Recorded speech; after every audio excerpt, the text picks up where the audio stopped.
All right, good evening, everyone. Good evening. Thank you. My name is Brenda Schufelt, and I'm the History Room Coordinator at the Hudson Area Library. And welcome to A Layered Landscape, Indigenous Land and Colonial Property by BJ Lillis. We'll be presenting tonight. This is our first of the 2015 Leisler lectures that we have, which we're very grateful for. The Jacob Leisler Institute for Early New York History is located on Green Street in Hudson, and we collaborate on a lot of projects together. Definitely the 4 lectures that we have every year. We're very glad for them. These programs are free and open to the public, and all our library programs are, but we do have a donation box in the back if you would like to donate. And we also have a sign-up sheet on the small table right by the door. And that is for our monthly newsletter and also the Leisler Institute newsletter. So you can fill that out if you don't receive them. And I want to let you know about a couple of special events that are going to happen at the library. The first one is Thursday, March 6th at 6 p.m. will be the opening reception of Hudson, A History of Whaling and Maritime Commerce. And yeah, I'm very excited about this. We've been working on it for almost 2 years. It's a 3-sided exhibition that we're doing in collaboration with the Hendrick Hudson chapter of the DAR and the Columbia County Historical Society. And we've been doing a lot of research at a lot of institutions in the Northeast area and gathering documents specific to Hudson and bringing them here, at least in digital facsimile form, so that they can be in our repository of all 3 institutions, and also we'll be utilizing them for the exhibition. So we're opening on March 6th, and the DAR will have a 1-day opening on February 22nd that will discuss the patriots that were whalers and also women in whaling. And we have found, I think it's 5 women that were specific to Hudson that were the wives of whalers that we have some information about. So the DAR will be presenting that. And then March 22nd, they'll have more of a full exhibit about women in whaling. And sometime in June, the Columbia County Historical Society will be opening their exhibition. They will have the Essex and Herman Melville exhibition in one of their rooms in the museum building. And there's another exhibition where they have a full timeline that will contextualize whaling in Hudson with what was going on nationally and internationally. So there's a lot of work being done. And in conjunction with that, Carl Mattson, the man behind the camera, is going to be releasing our whaling video that goes along with this exhibition sometime in February, about the middle of February. We'll introduce that to you. Also, for those of you who saw February 2nd, we had a program with African American Archives of Columbia County that was with Fergus Bordowich and Ed Klingler about the Van Hoosen House. And that's changed now. The date had to be changed to March 9th. So we'll have that in our newsletter and it'll be on our website, but there's no more February 2nd program, just so you know. So now David Voorhees, the founder and director of the Leisler Institute, will introduce our speaker.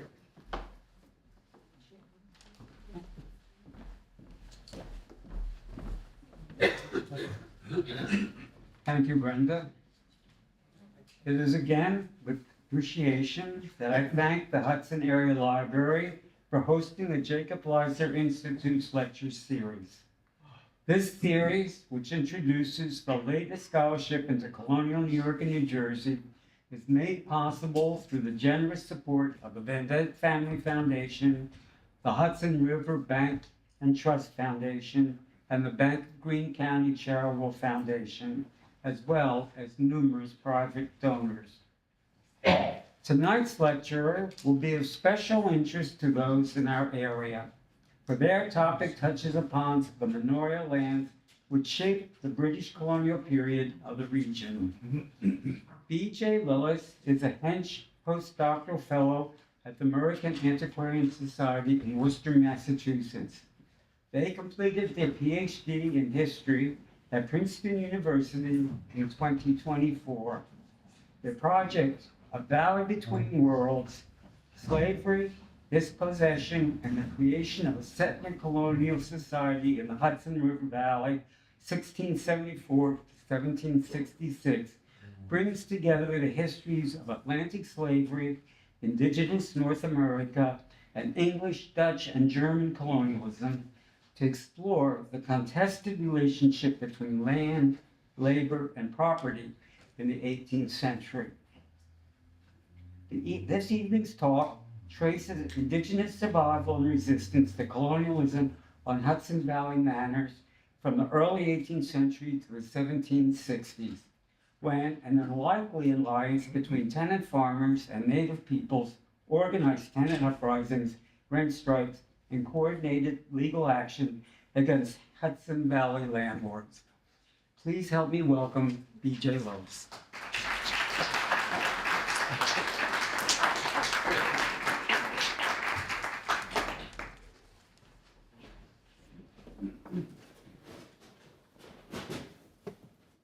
Hi, everyone. Thanks so much for having me. Thanks for coming out on this very bitterly cold night. I also want to take a moment and thank David Voorhees and the Leisler Institute for inviting me, the Hudson Area Library for hosting, Brenda and Paul for helping get me set up, and Carl for filming. I'm going to dive right in. Today I'm going to be talking, as my title suggests, about Indigenous land and colonial property and the way that these two things depend on each other in colonial New York. I'm going to talk about how Indigenous landscapes become incorporated, quite literally written into the records of colonial property. I'm going to talk about Indigenous Mohican and Wappinger people and Dutch and English colonists, and how their respective relationships to land shaped the terms of their relationships with each other. My talk, I feel I should prepare you, spans quite a long amount of time.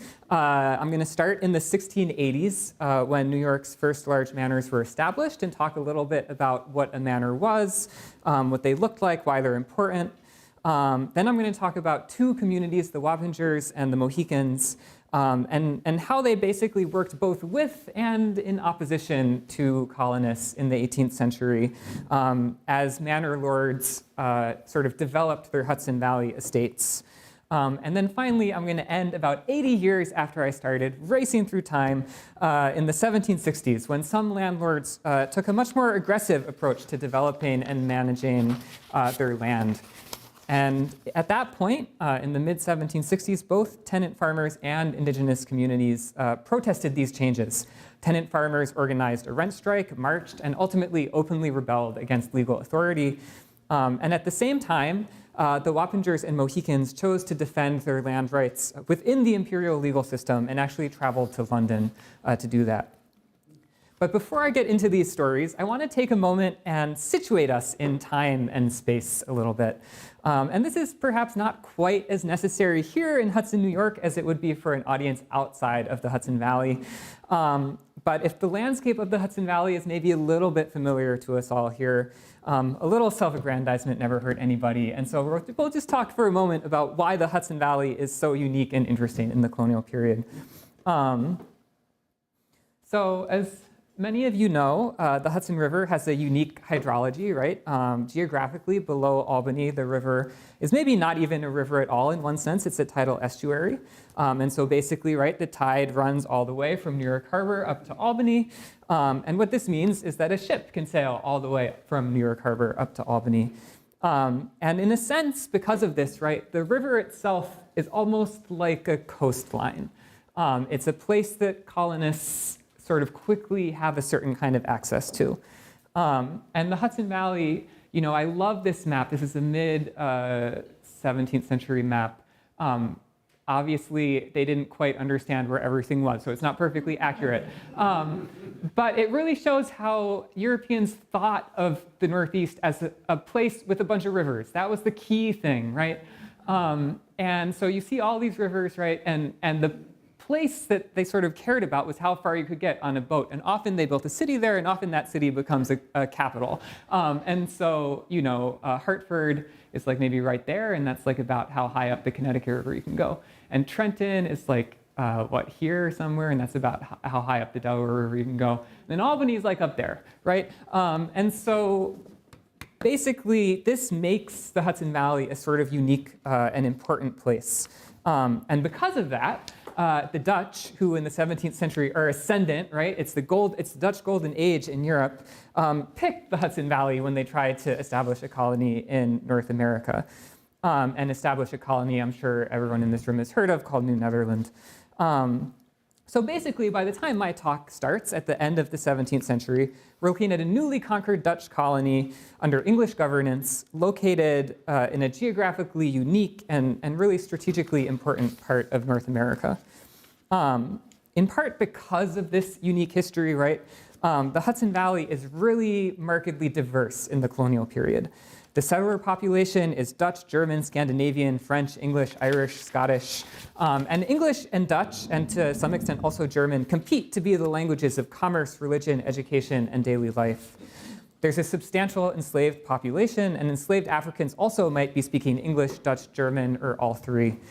And the indigenous Hudson Valley was also incredibly diverse. So in what's now Western New York, over like here-ish, you have the Haudenosaunee or Iroquois. They're extremely powerful in the entire colonial period, in part, right, because of this strategic position they occupy. All these rivers and the Great Lakes, which we don't see on this map, all kind of end right in Haudenosaunee territory. You have the Mohicans, who you'll be hearing about tonight. They kind of live in the Albany area. I don't know if I'm being accurate with the pointer right now. I apologize for that. On both sides of the Hudson River, down into sort of central Dutchess County. You have the Wappingers and the Esopus, Munsee-speaking people. There are other Munsee-speaking people in the lower Hudson Valley. So in short, this is like an incredibly diverse place, culturally, ethnically, and linguistically. And the reason I'm highlighting all this is because this talk is about colonists and Native people, and I'll be talking about colonists and Native people. But it's really important to remember that we can't assume very much about a person or their life just because we know they were a colonist or we know they were indigenous, right? These are incredibly diverse, expansive categories. So the book I'm writing is called A Valley Between Worlds. And in the largest sense, it's about the ways in which the Hudson Valley becomes a key connection point between a continental North American world dominated by indigenous people and an imperial Atlantic world being created by European empires. And so this is a place, right, where colonial landscapes are understood and defined and exist simultaneously to indigenous landscapes. And one of the key colonial institutions that accommodated and helped shape this layered landscape in the colonial Hudson Valley was the manor. So usually this is where I clarify that I'm not talking about table manors, but actually the kind with like lords and peasants that you might associate with medieval Europe. Again, this is a bit of a hometown audience, so I suspect a lot of you have heard of the Hudson Valley's manors. You might associate the manor with places like this, Van Cortlandt Manor House, or Phillipsburg Manor House. I love Phillipsburg Manor because you can see a lot of the sort of colonial infrastructure of a manor, the mills, the barns. But a manor isn't really a house, right? That's not really what I'm talking about. All colonial manors have a house, and often more than one house. But the manor was a kind of property. And this kind of property was a defining feature of colonial society in the Hudson Valley. And understanding what a manor was and how they worked really illuminates relationships between settlers and indigenous people. So what is a manor? A manor is a legal form of property that joins a property right, like a kind of land ownership, with limited legal jurisdiction, and then grants both of these things to an individual, a manor lord. So the borders of New York's manors were important boundaries within the colony's counties, similar to the borders of a township or a precinct. And leaseholders on a manor had the right to elect local officials and provincial legislature. So you can think of it in a way as maybe a combination of like a big town, but it kind of sort of all belongs to one person, maybe. And the manors in colonial New York were very large. So in Columbia County, where of course we are tonight, the entire county consisted of 2 manors, Livingston Manor, which is this pink square here, maybe easier to see over here actually, and the southern part of Rensselaer Manor, often called Claverack, or the lower manor. Rensselaer Spike or Rensselaer Manor is this rectangle here, it's in pink here, and then all down you have kind of manors here. You have the Phillips Highland Patent is this kind of manor that I'll talk about. Cortlandt Manor, the Beekman Patent is settled as a manor. And I really like this map, even though it's almost impossible to see the lines. And you're gonna see close-ups from this map all night, and you're gonna be annoyed with me because it's almost impossible to see the lines, but it's an incredible map. It's from 1776. And so this is the very end of the colonial period. And what I love about this map is that the map maker, wherever people actually lived or wherever people planned to live in colonial New York, colonists, settlers, he drew all kinds of lines. And in New England and New Jersey and in places that indigenous people controlled, or simply places where there weren't a lot of people, he didn't draw any lines. And so all the lines, wherever there's like tons of lines on this map, is where people actually were in the colonial period. And in that, and also this is Vermont, and so that's kind of a different deal, which we can't go into right now. So, you know, for that reason, looking at the squares on this map, right, that's Rensselaer Manor, that's Lower Rensselaer Manor, that's Livingston Manor, here's Cortlandt Manor, here's the Phillips Patent. You can see that in the context of where people actually lived, these are huge manors. It's a huge amount of the colony. So today we think of property as a kind of absolute right. Your property is your property, right? If I rent an apartment, no one's thinking, well, you kind of own it. The landlord owns it. But in the colonial period, most Europeans didn't really think that way, not yet. They understood that all land ultimately belonged to a king, and land ownership was a set of rights granted by the king to a subject, and that subject, in turn, might grant those rights to other people. And even perhaps have a kind of authority over those people, right? This is an older idea of property that's still very common in Europe. And so on New York's manors, as on manors in Europe, or manors in Ireland or England, land ownership isn't absolute. The underlying value of the land is shared between landlords and the farmers who live on the manor. And actually this fact, this kind of land ownership, is really what defines a manor for colonial Americans. So even if a place is not legally designated a manor, right? Livingston Manor is legally designated as a manor, but the Beekman estate is not legally designated as a manor. But if a single family owns a large estate and they're leasing it to tenant farmers on long leases where the tenant farmers feel like they kind of own their farms, colonial Americans thought of that as a manor. So what did a manor lease look like? On Rensselaer Manor, again, this large square here, and also where we are now, down here, leases were perpetual. You probably have never heard of a perpetual lease. This is no longer a thing. A perpetual lease is sort of half lease, half deed, right? You and your heirs have the land forever, but you have to pay rent. On many other manors, leases were measured in lives. This was very common. So a lease for 3 lives means that the lease lasts as long as you, your wife, and your eldest son live. And then when your eldest son dies, you have to write up a new lease. So on manors, the rent that tenants paid, according to these long leases, was not a market relationship. It wasn't a market rent like we pay today in a rental market. It was a customary relationship. New York leaseholders paid a customary rent, the rent that everyone kind of knew was the rent. And that was between 15 and 25 Dutch shapels of wheat per year, 4 fat hens, they always say fat, and 2 days of labor, or 1 day, actually more often 1 day of labor. And because leases were so long and gave tenants so many rights, effectively on manors, the underlying value of the land was shared between landlords and tenants. Tenants required their landlord's consent to sell their farms, and then if they did sell their farm, tenants often got 2/3 or 3/4 of the price, and landlords the remaining 1/3 or 1/4. the land on colonial New York's manors was also shared with Indigenous people. Indigenous communities didn't just leave when a manor was established. They shared manorial land with tenants. And because on manors land ownership itself was sort of continually negotiated, it was totally possible for a manor lord and a tenant farmer and an Indigenous individual or community to all consider themselves, right, kind of owners of the same piece of land. So I want to, how am I doing on time? Okay. I want to take a moment now to kind of dive in. I hope you're ready to dive into some historical documents because we'll be doing it.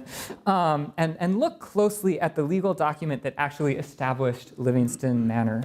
And I apologize that these are kind of boring copies, right? This is the 19th century printed copy. That's what I often am using in my research. On the other side is an 18th century handwritten copy of this manorial patent. So there are tons of these 17th and 18th century copies of this document, because every time the Livingston family got in a fight about what they owned or where their property lines were, they wrote up another copy of this. And so there's copies like all over the Northeast, actually, in different archives and libraries. Somewhere in the world, there's probably a copy that looks like this. This is the patent for Rensselaer Manor. It's grand and on parchment and has a big red seal, but I haven't found it for Livingston Manor. I don't know where it is, and I don't really need it, of course. What I need is just something that has the words.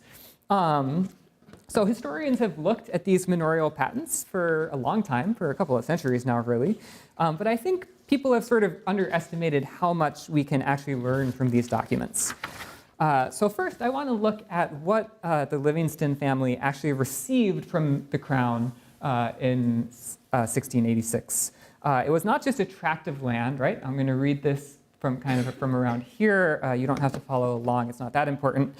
They received all the massages, tenements, buildings, fences, orchards, gardens, pastures, meadows, marshes, woods, underwoods, trees, timbers, quarries, rivers, runs, rivulets, brooks, ponds, lakes, streams, creeks, harbors, beaches, fishing, hawking, hunting, fowling, mines, minerals, not silver and gold mines. Those were accepted. All the rights, members, liberties, privileges, jurisdictions, royalties, hereditaments, profits, advantages, and appurtenances whatsoever.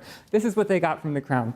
At first blush, this may sound like a lot of legalese, right? They're just trying to think, what are all the ways that we could say we own the land? But actually, in much of 17th century England at this time, right, the use rights and the privileges associated with these different places and practices with forests or a particular forest or a stream or fishing rights were widely distributed amongst the people in a community according to custom, according to law, according to contract.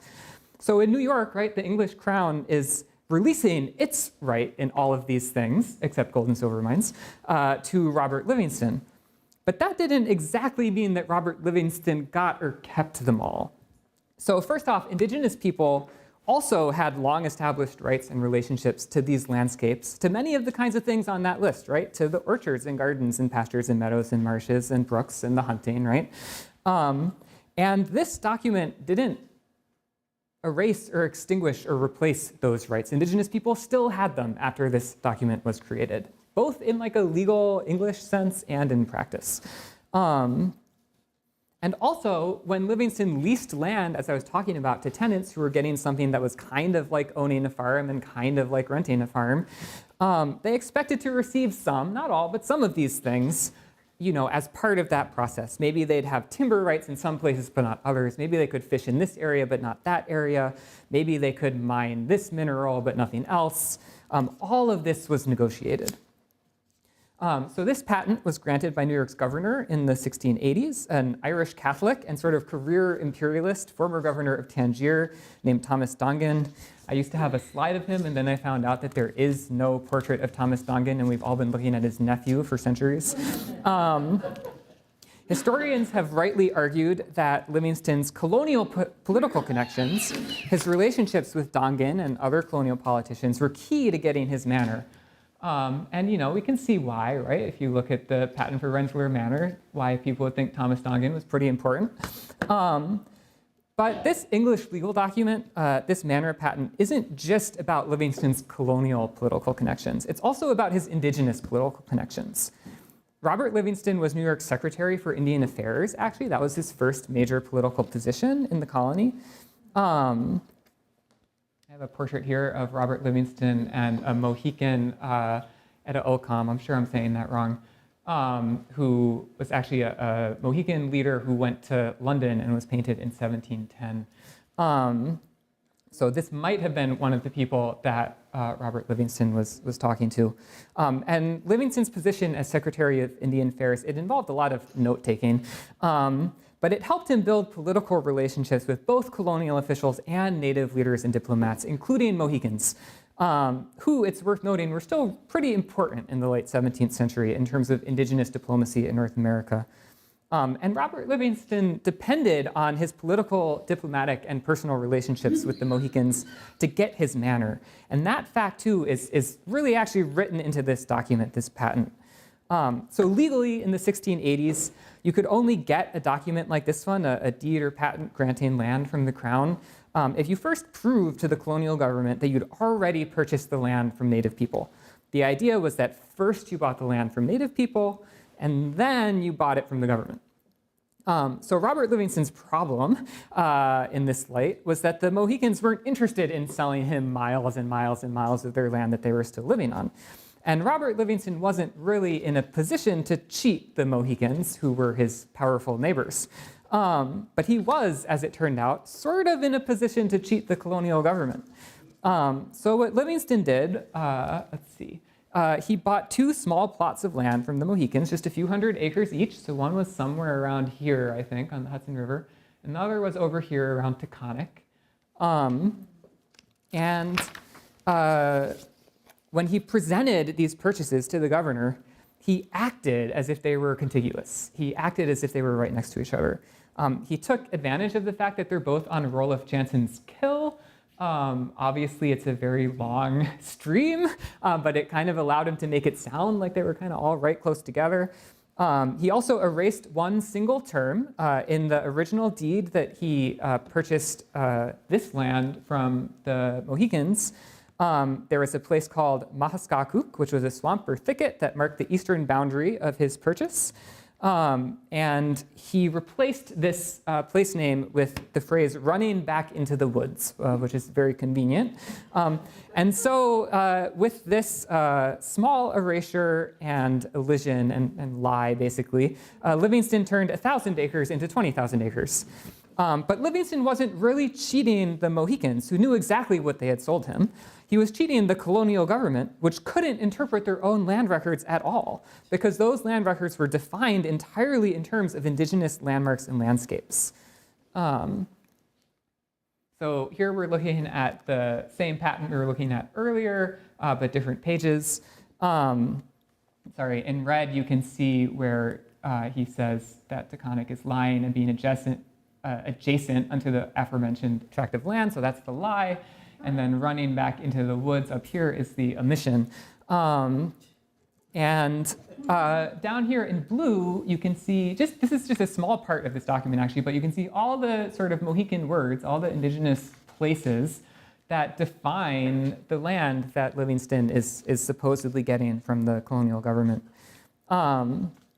So all of these terms were deeply meaningful to the Mohicans, and they were probably pretty legible to Livingston, but none of them really had any meaning to the governor of New York or any other imperial official further away than Albany.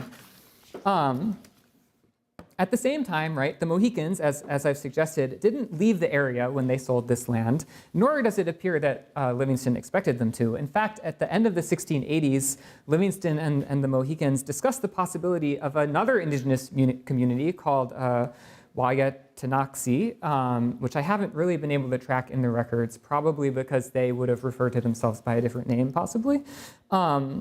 Moving onto the manor at Taconic, which would have been a huge expansion, in fact, of the indigenous population at this moment. And then the Livingstons sort of continued to quietly buy Mohican land and pay off Mohican claims for generations. In the 1720s, so like 40 years after the patent, the Livingstons purchased a number of parts of the manor from the Mohicans. And as late as 1750, Robert Livingston's grandson, Robert Jr., was renegotiating fishing rights with indigenous man named Akeem, who had a right to fish at a place called Cook Peak, where Livingston had just built a dam to supply the ironwork he was building. And Livingston gave Akeem a key that would let him raise the gate of the dam for 12 days and nights in the spring. I actually think I have a photo of this. not that it's so useful. This is written into his rent book, his agreement with Akeem. It would let him raise the gate of the dam that was supplying water to the ironworks for 12 days and nights in the spring to fish. So this is like really concrete evidence that Mohican people were living on Livingston Manor and exercising things like hunting rights and fishing rights that they hadn't sold. And in fact, we do know, although we don't know very much about it, that there was a Mohican community on Livingston Manor until at least 1793. Another consequence of all of these all of these colonial deeds being articulated in terms of indigenous landmarks was that the Livingstons and Van Rensselaers and other manorial families and their children and their grandchildren and their great-grandchildren depended on native people, Mohicans in this case, to tell them where their property started and ended. So for example, in 1712, the Van Rensselaers and Livingstons got into a debate over a monument built by the Mohicans called Mawaquanzik. It's here on this map that's supposedly from 1714, although I'm skeptical. It certainly depicts 1714, or is meant to.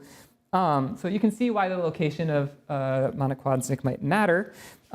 Surviving records suggest that this place had spiritual significance of some kind to the Mohican, and also that it marked an important indigenous political border that ran north-south. And then it was utilized in English legal documents as the east-west border between Livingston and Rensselaer manors.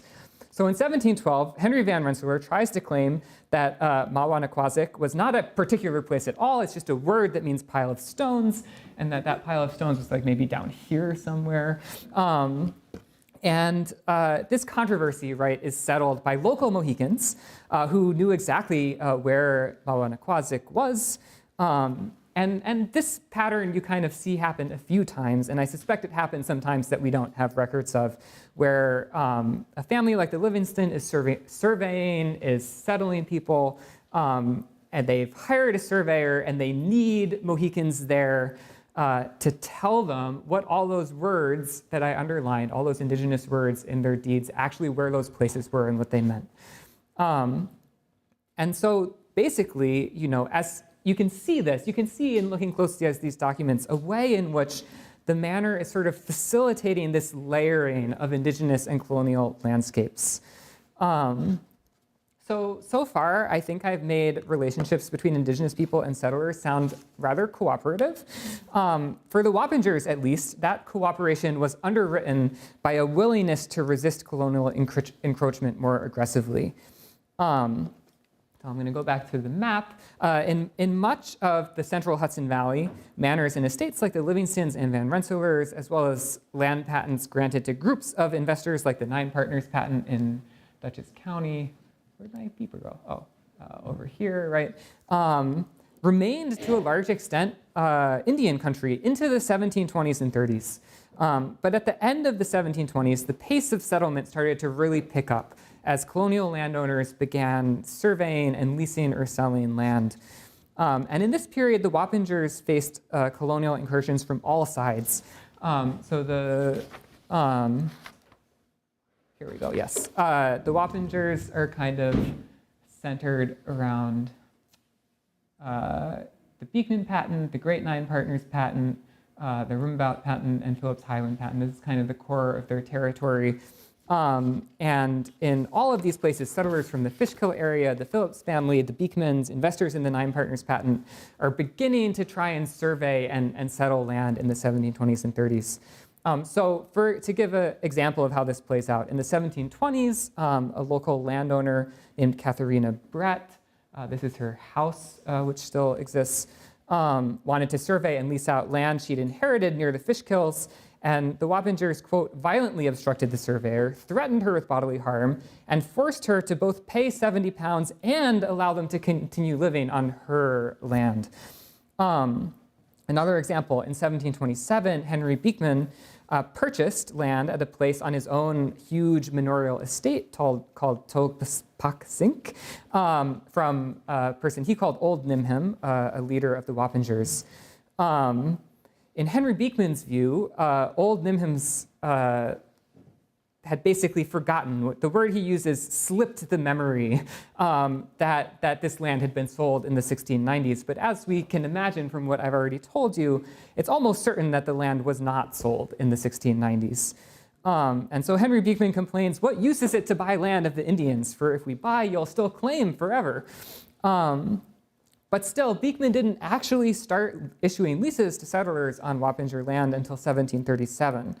So even if Beekman had kind of come to think of this land as his land, it's clear that if he wanted to write leases and develop it as a manor, he needed to negotiate that process with the Wappinger, and that took him at least a decade to accomplish.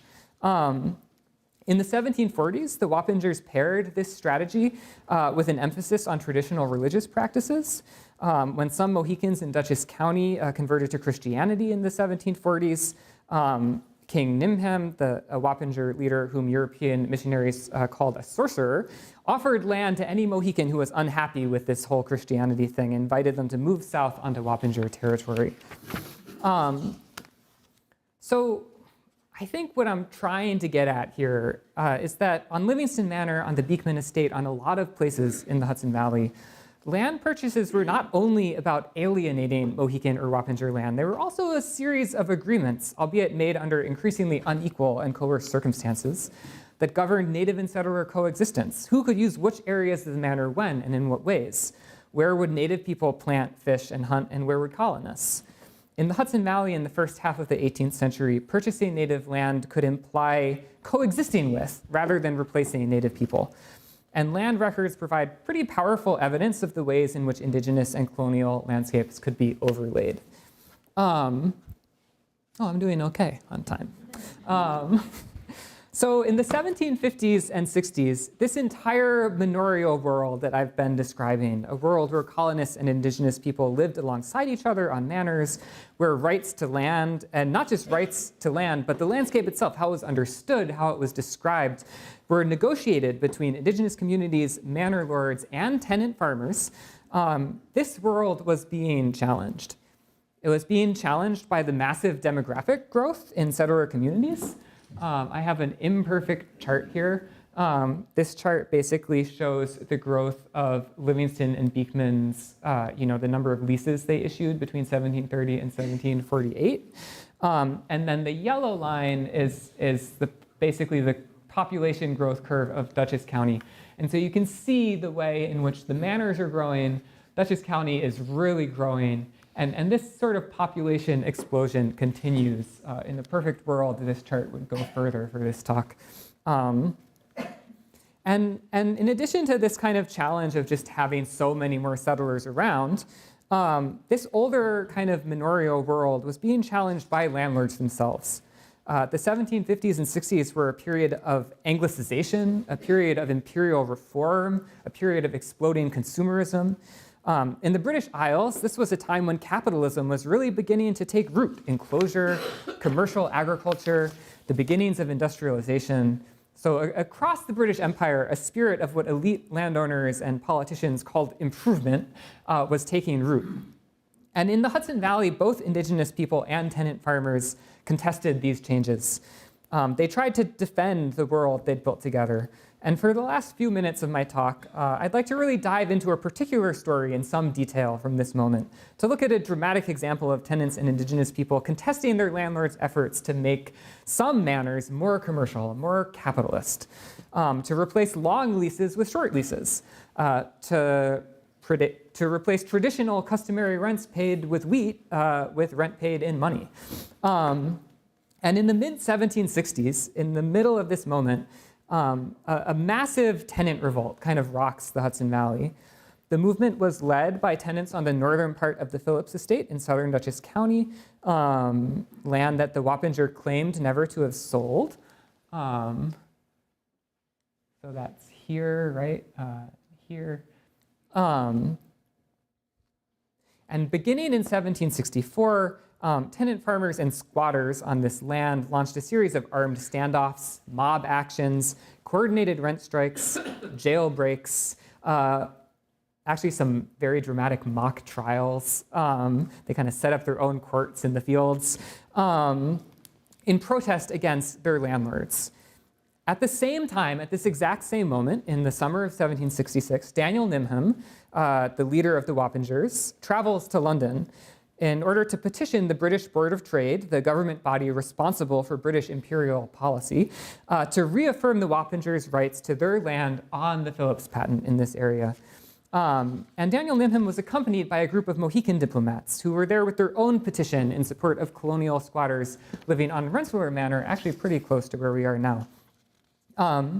So the Wappingers allied themselves with rebellious tenants and squatters. They offered settlers on the Phillips patent 999-year leases with only nominal rent, such as 1 peppercorn rent. But if these Wappinger leases had little economic value, they were a powerful statement of the Wappingers' intent to stay and of their sovereignty.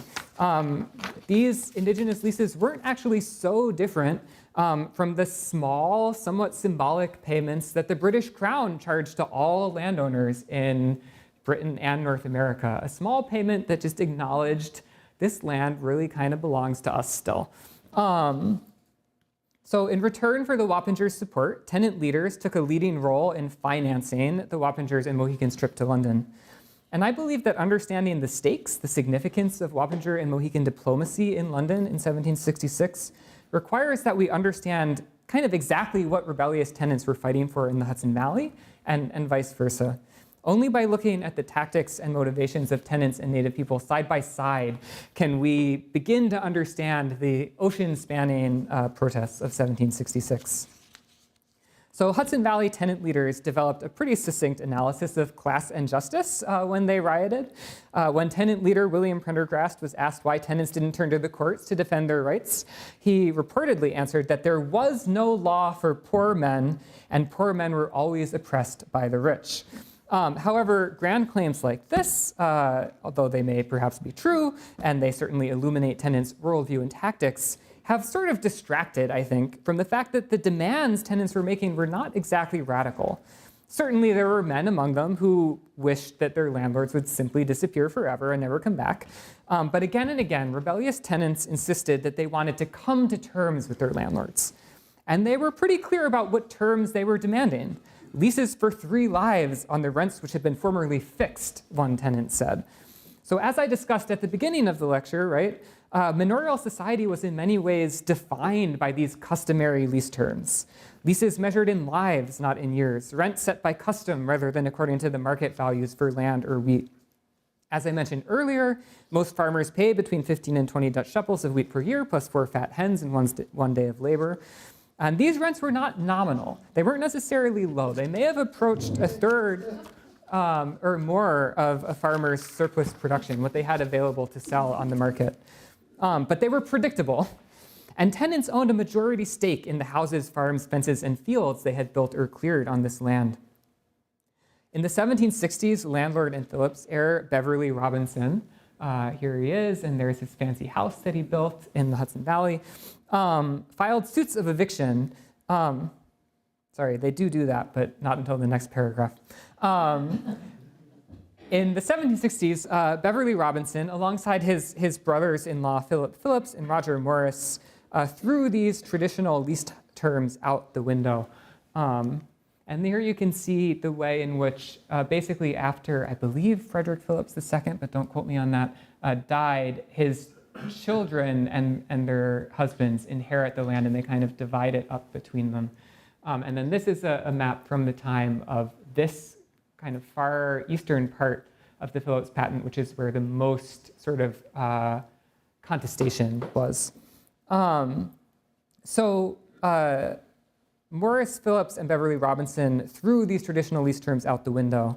Instead of leases for 3 lives, Robinson offered 1 year or at-will leases.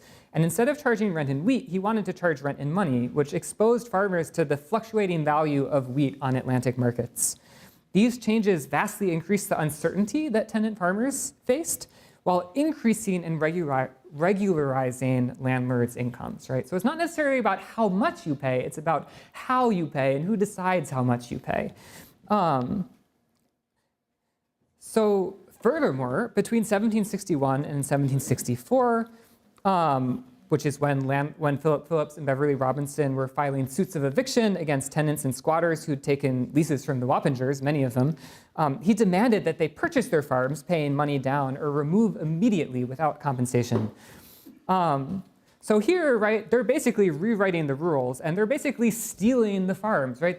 The ownership of these improvements is supposed to be shared between landlords and tenants, with tenants owning more of it, having a bigger share. And so when Robinson evicts somebody, he's stealing from them in a sense, right? What belonged to the tenants was suddenly supposed to belong to the landlords. So Beverly Robinson, Philip Phillips, they're trying to remake a manorial economy that their families had spent the last 7 decades co-creating.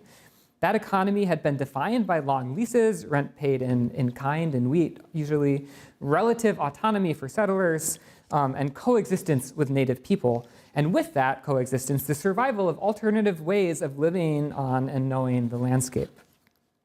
In place of this world, these landlords envisioned a much more capitalistic kind of agriculture, defined by short leases, money rent, and a carefully surveyed and bounded landscape. It was this model of agricultural development that provoked tenants to violence.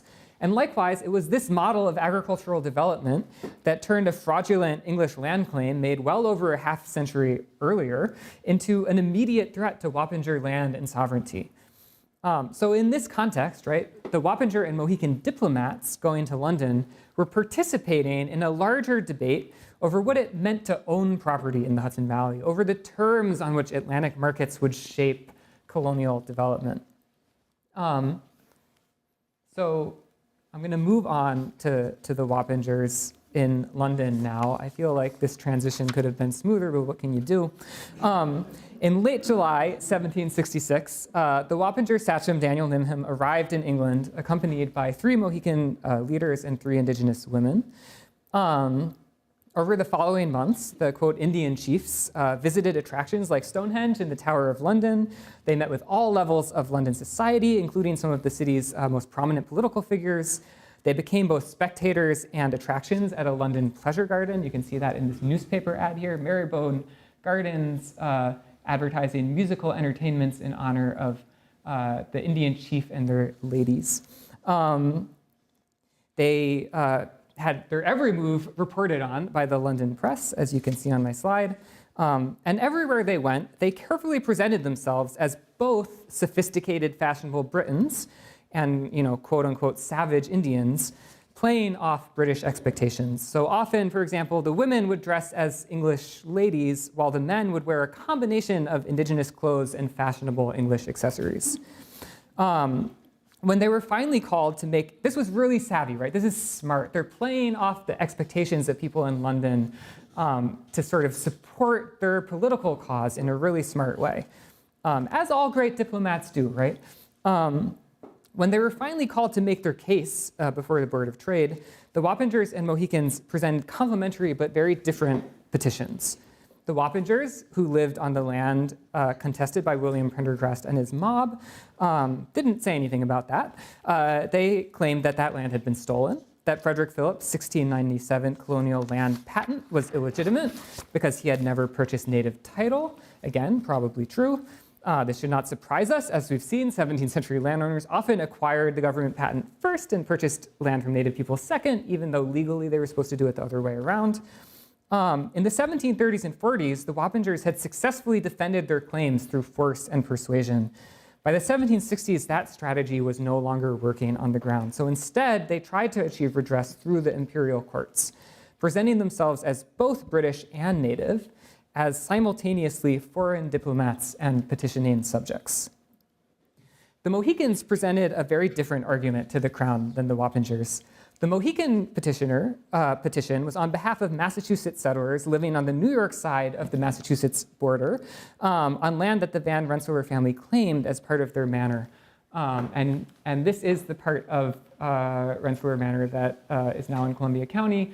So the areas under dispute were here, Nobletown, Spencertown, both settled by people from Massachusetts, both on the New York side of the border, which these people did not like. They were like, we're from Massachusetts, wherever we go should be Massachusetts. I also think it's worth noting that you have a very strong black line on the eastern border of the top part of Rensselaer Manor, and you have a very strong black line on the eastern border of Livingston Manor. And this mapmaker in 1776 was like, we're just not going to put a line on this part of Rensselaer Manor. We're not sure what's going on there, but they seem to be in a fight over it, so we'll just leave it open. So like in southern Dutchess County, this area had been rocked by violence in the 1750s and 60s. But unlike on the Phillips estate, where tenants had led the charge, the violence on Rensselaer Manor seems to really have been provoked by the Van Rensselaers themselves, basically as a pretext for evictions. And the core of the Mohican petition was basically a protest against the Van Rensselaers' unwarranted violence. And the Mohicans, they didn't really ask for anything for themselves. They basically say, you know, we, the Indians of Stockbridge, belong to your excellency, and we want to know how we should behave in these circumstances. Whether we may engage in this quarrel or not is the words they use. So these two petitions of the Wappingers and Mohicans complement each other very artfully. The Wappingers' land had been stolen, they claim. They'd pursued justice through the colonial legal system and not received it, and now they turn to the king to affirm their rights. The Mohicans, who'd already sold much of their rights to land in New York to Massachusetts settlers, didn't press a land claim. Instead, they complained on behalf of those settlers, whom they presented as English, against New York landlords, who they conveniently presented as Dutch. The Wappingers had a strong land claim, right? But the violence in their homeland had been driven by tenants, and whatever the merits of the tenants' cause, kidnapping justices, beating up government officials, all of this was super illegal.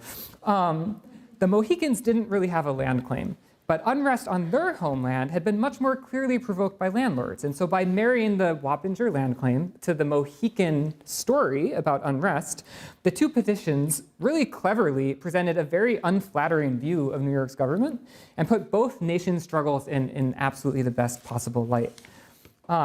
In one sense, this strategy worked beautifully. The Wappingers and Mohicans very much won over the Earl of Shelburne, who was the Secretary of State for the Southern Department in this period, basically in charge of the American colonies. And he and the Board of Trade, which met at Whitehall, this is Whitehall, the Board of Trade, I think met just off the screen over here over the Treasury offices, but I'm not 100% sure on that. So the Board of Trade and Shelburne prepared a very sympathetic report about the Wappinger and Mohican petitions for the king. Unfortunately, there wasn't really much that even the king himself could do for the Wappingers. Despite a strongly worded letter from Shelburne to the governor of New York, the Wappingers did not win their land case.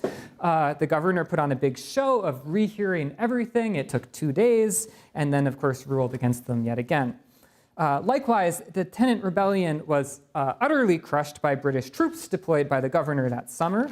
And on the heels of that crushing military defeat, Beverly Robinson raised the average rent on his part of the Phillips estate by 82% between 1766 and 1777.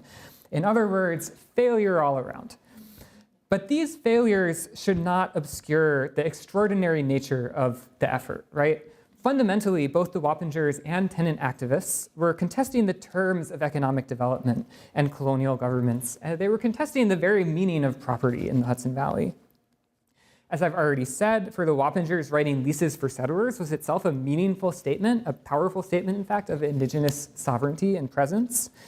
And tenants were fighting to preserve a vision of manorial agriculture in which property rights were distributed between landlords and tenant farmers, neither of whom had an absolute right to the land. Together, these actions represent a dramatic moment of basically interracial, intercultural resistance to the political and economic changes of the 1760s, to the intensification of colonial governments and the turn towards capitalist agriculture across Britain and its empire. But we can only see this significance, we can only understand this moment in the way that I've just laid it out in 1766. We can only see its potential, its resonance, when we recognize that colonial property in the Hudson Valley was relational, was negotiated, when we recognize that Indigenous and colonial understandings of and relationships to the land were interwoven in the Hudson Valley from the beginning. Thank you.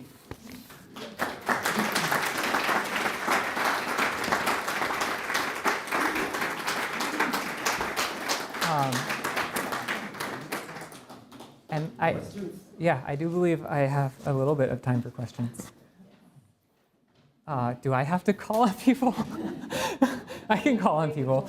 Go ahead. I'm curious whether the property relations in general terms you described in this region extended north of Albany and west of Berkshire County or east of Berkshire County and west into western New York, or is it different kinds of relationship? So I'm going to go back to the map right at the beginning to answer this question.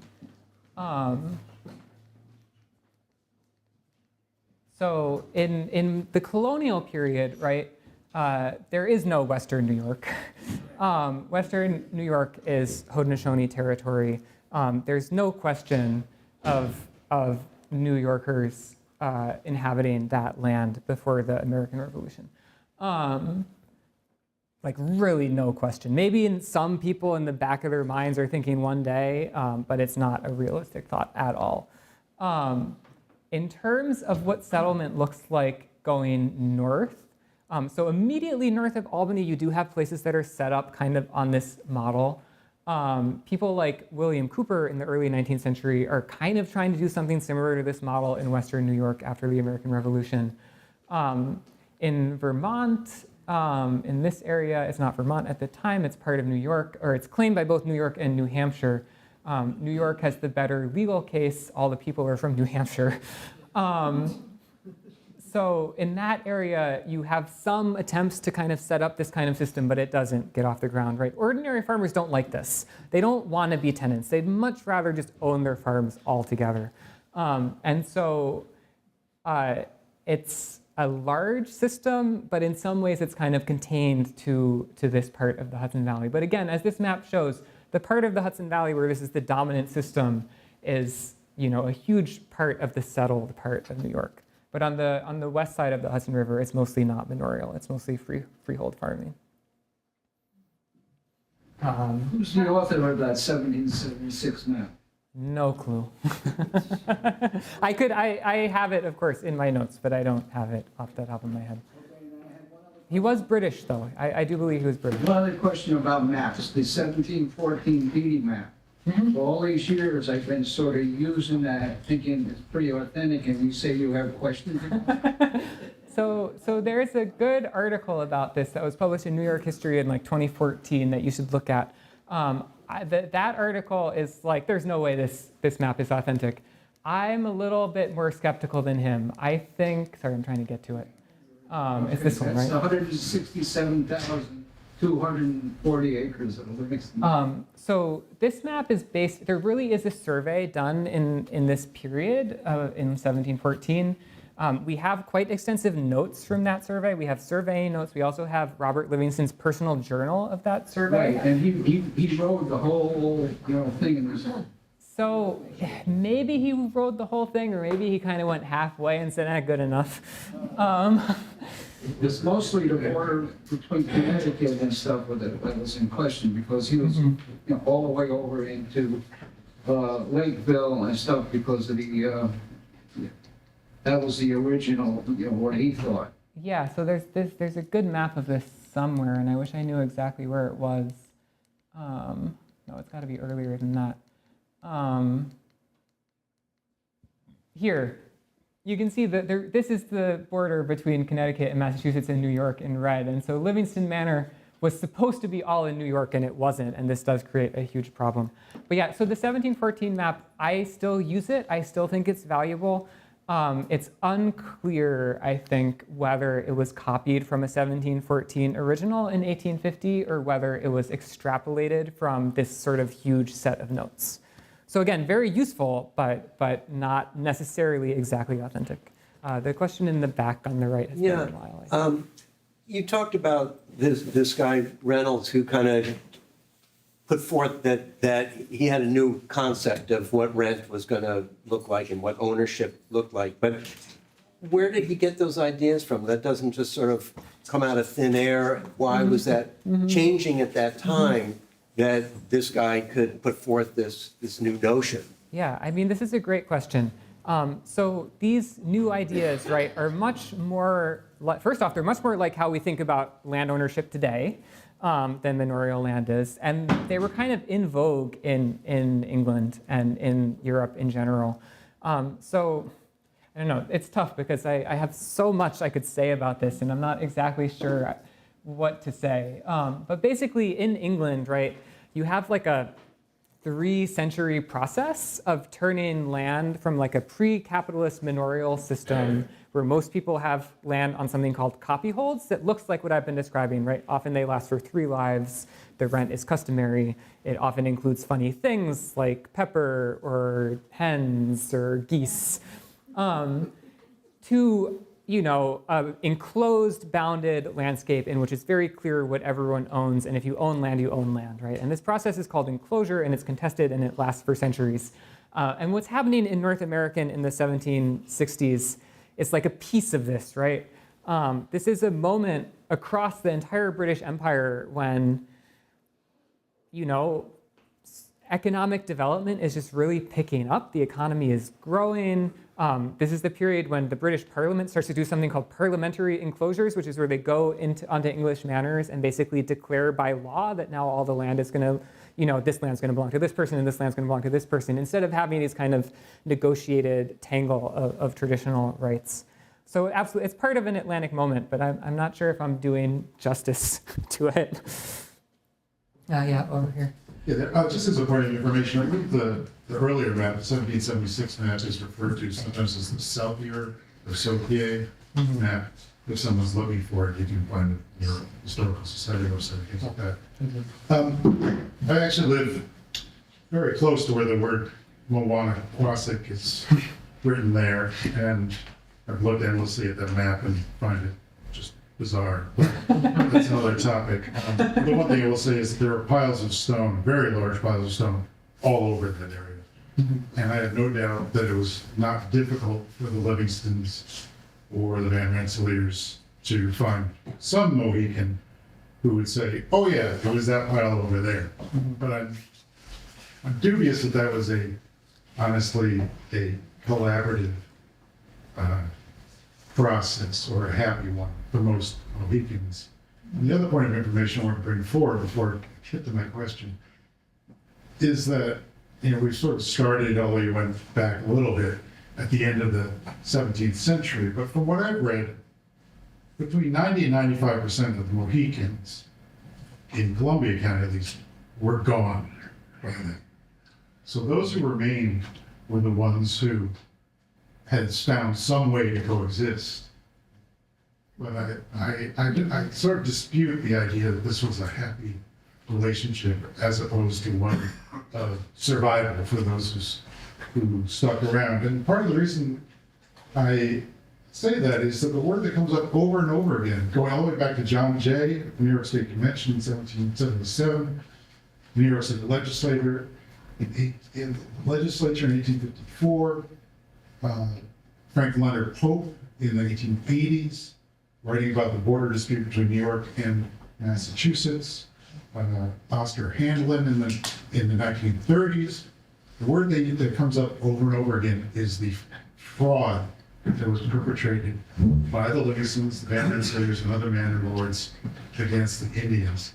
So perhaps I'm misunderstanding what you were saying, but I just was sort of surprised to hear that relationship described as one of collaboration, because I really feel like if there was collaboration, it was, if not at the point of a gun, but it was sort of the only way for those remaining Mohicans to survive.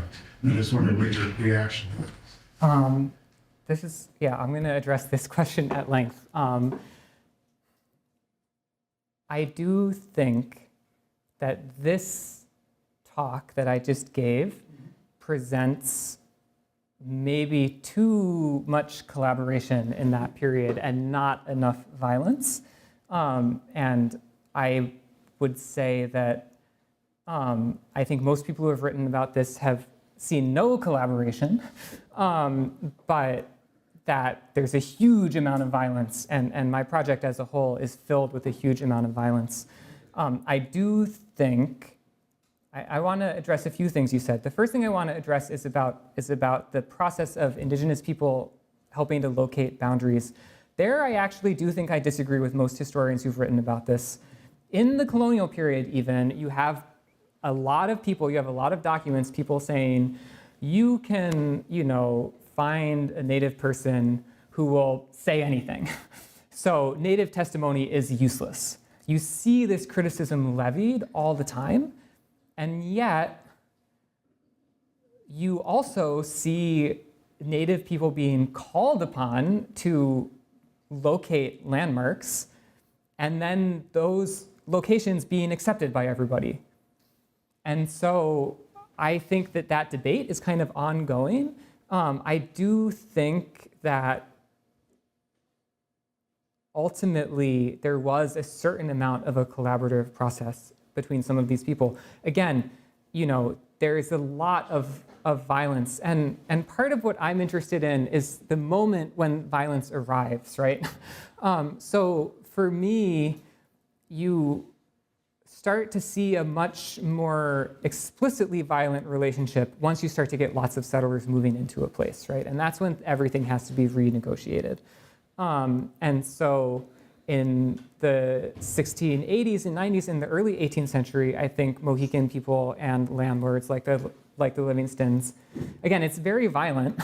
And also these families are deeply, deeply invested in slavery, which is something I write about a lot. And I think in my project as a whole helps, like no one comes out of reading my manuscript and thinks, oh, the Livingstons, great people, super collaborative. They don't come off well. And so that's another thing that I think is missing from this talk. But I do think that they have a more collaborative relationship in the beginning, and that relationship gets tested as more settlers come and as they want things. And there are inflection points where surveys get done and people do get forced to leave. So a lot of Mohicans, I believe, leave in the 1740s when the Moravian missionaries get kicked out of New York, and a lot of Mohicans go with them. But I also am wary of, no one counted Native people in the 18th century. Just period, full stop, nobody. You have little people now and again talking about how many fighting men came from this area or that area. We don't really know how many people there were. And so I'm always very wary when it looks like there's nobody, because people have a tendency to imagine that if there's no evidence of people, that 5 people is more likely than 30 people. But that's not really true, actually. If there's no evidence, there's just no evidence. There might be 5 people, there might be 30 people. There's probably not 5,000 people, because that would probably produce evidence, right? But there's a tendency to trust the low number over the middle number that I don't know is always warranted. But I could talk much more about your objections. Thank you. Where were the Palatines in the midst of all this? You guys know things, which is amazing. Well, both of us are pastors, and I was the pastor of the Livingston Memorial Church for a short time. So I got to stand over the bodies of these people. But he's descended from the Palatines, so there's all this stuff that comes together. Yeah, so I write a lot about the Palatines. Again, you kind of pull out what you're going to try and give a lecture on, and you do the best you can. But I will say, I know you weren't meaning to criticize me. So the Palatines are, let me see. Well, I guess in terms of the tenant, when you talk about the tenants Yeah. and their rebellion, they would have been part of that? So a little bit, but not really. Not as Palatines, right? So there's a lot, the Palatines are settled like here and then down through Rhinebeck, basically. This is like the center of Palatine settlement in the Hudson Valley. Of course, a lot of people go out further west. And many Palatine Germans do take leases from the Beekmans and the Livingstons. But by the time you get to the period of unrest in the 1740s, 50s, 60s, you're just seeing those people as tenants, and trying to figure out if they're German Palatines or not would basically mean like looking at everyone's surnames and trying to figure out, which I haven't done. But the one thing I do want to say is that the Palatines do play this kind of key role in relationships between Mohicans and settlers, because the presence of the Palatine Germans in this area is why German-speaking Moravian missionaries come here. And the arrival of German-speaking Moravians does have important consequences for Mohican communities. Thank you. There's a great book called Becoming German that you should look into. Wonderful, wonderful book. I've read it twice, I believe. Would you see this as being a portion of a timeline that started when the first settlers came to this region and when the native people were finally pushed out? Like it's a piece of the story, and if you do, what are the other pieces of there? Just the broad terms, changes in relationships. Can you tell us what the question was? We can't hear it back here. So the question was, is this a piece of a larger story? And if so, what are the other sides of it? And the answer to that question is absolutely. You can tell a story about relations between settlers and indigenous people during the American Revolution and the period immediately after. You could tell a story quite similar to this in New Netherland. Land ownership and property look quite different under the Dutch law. This is something which I've been forced to deal with in my academic writing. I have not super found a way to make it remotely accessible. But I will say that my period that I've researched is 1674 to 1766. And that's already actually a really big span for a historian. So I'm not necessarily going to talk authoritatively about New Netherland or about the early American Republic. There's a question in the back. Are you familiar with the research by Deborah Winchell and John Van Gilder? Yes. Yes. That factors into the that area in Australia. Yes, I have. I am, and that actually is something that I started to look into and try to incorporate into this story. And then my dissertation advisor was like, okay, come on. And I just was like, okay, I'll get to that. I'll think about that later. And I haven't thought about it since. So at some point I'll look back into that, but it sort of fell out of the project for practical reasons. Her thesis indicates that the conflicts between the Livingstons and the Mohicans was the instigator for this area in the Rent Wars, which is a thesis that I haven't come across in other perspectives. A lot of it presents it that the Mohicans were not involved with the Rent Wars, that it was the Mohawks that were. So it would be interesting if that became part of your thesis. Yeah, it's something I'm interested in for sure. Are you saying that's in Austerlitz? It's Egeron, Austerlitz, Hillsdale. That's quite a ways from the Livingston map. No. The Livingston's going into Hillsdale. You guys probably know this area better than I do, I must say. That map, the map that you're showing shows Clarbrook just to the north of the northern boundary. Right. Well, that's quite a ways from Austerlitz. That's because Livingston had two different properties that he blended together. So that's not the only Livingston This is just now? the western one. It gets very confusing because everyone marries everyone else, and it becomes quite messy, I must say. More questions? Yeah, white sweater. So you were talking about all the violence that was going on. Was the French Indian War, was that fought at all in this area? Because that's the 1750s, and how did that affect some of what you talked about? Yeah, so lucky for you, I cut the French and Indian War yesterday. I said, you know what, I actually needed to cut a lot of things yesterday. I had an 1 hour and 5 minute talk yesterday morning. And one of those things was the French and Indian War. The Stockbridge Mohicans and the Wappingers fight in the 7 Years' War for the British. And that is a big part of, they basically say that to the king when they go to London. They're like, by the way, we fought for you guys in the 7 Years' War. also, it's while they're away fighting in the 7 Years' War that they lose the territory. The Wappingers leave this part of the southern Hudson Valley when the 7 Years' War breaks out. It's not exactly clear to me why. It's pretty easy to imagine why, and a lot of books will kind of imagine why, but I don't know exactly why they don't feel safe in this area, but they don't feel safe in this area. And so they go and they join the Mohicans at Stockbridge in western Massachusetts. And it's when the war ends and they come back that all of these problems start. Other questions? Maybe one more, and then no one ever told me when this is supposed to end, but it can't go on forever. Is your work published online or elsewhere? My work is mostly unpublished at the moment, but my email is easy to find. Yeah, here. I'd like to go back to the Palatines for a minute if we could. On the Livingston Manor with the rent wars, the guy that was comparable to Pendergast was Philip Finkel. And that was the first, he was a Palatine, there was a lot of Palatines that lived in that area.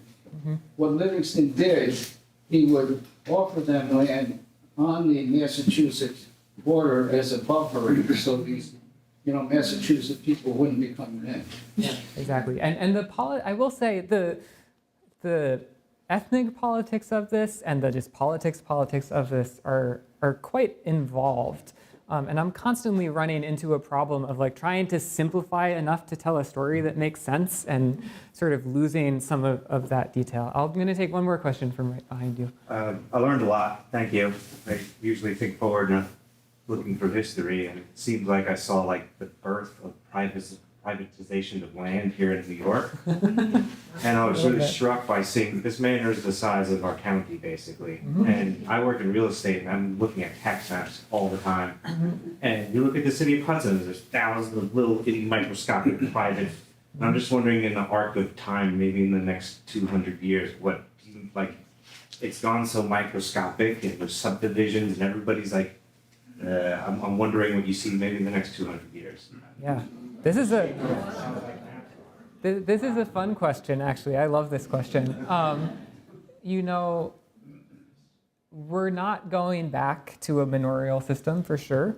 Although there's pretty interesting work being done on the idea of like techno-feudalism, right? Which is basically the idea that now that we're in an information economy, that information economy is not really functioning as a free market economy. It's functioning more as like a feudal economy with, large tech firms basically like renting out land to all of us on the internet, and we kind of have to play by their rules, and we sort of feel like we own our information, but we don't actually, right?